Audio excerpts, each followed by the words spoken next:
ஒரு சூப்பர் டேஸ்ட்டான பம்கின் அல்வா 10 நிமிஷத்தில் எப்படி செய்யணும் டக்குன்னு பார்த்துருவோமா?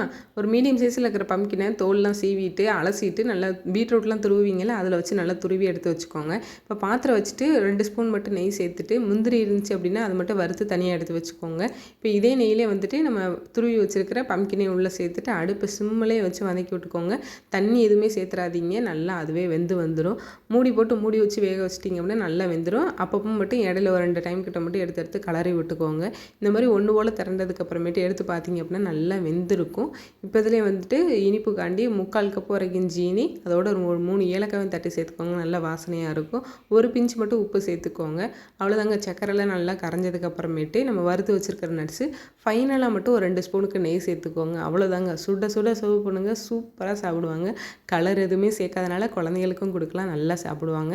வீடியோ பிடிச்சிருந்துச்சி அப்படின்னா லைக் பண்ணி ஷேர் பண்ணிவிட்டு சேனலை சப்போர்ட் பண்ணி சப்ஸ்கிரைப் பண்ணி வச்சுக்கோங்க.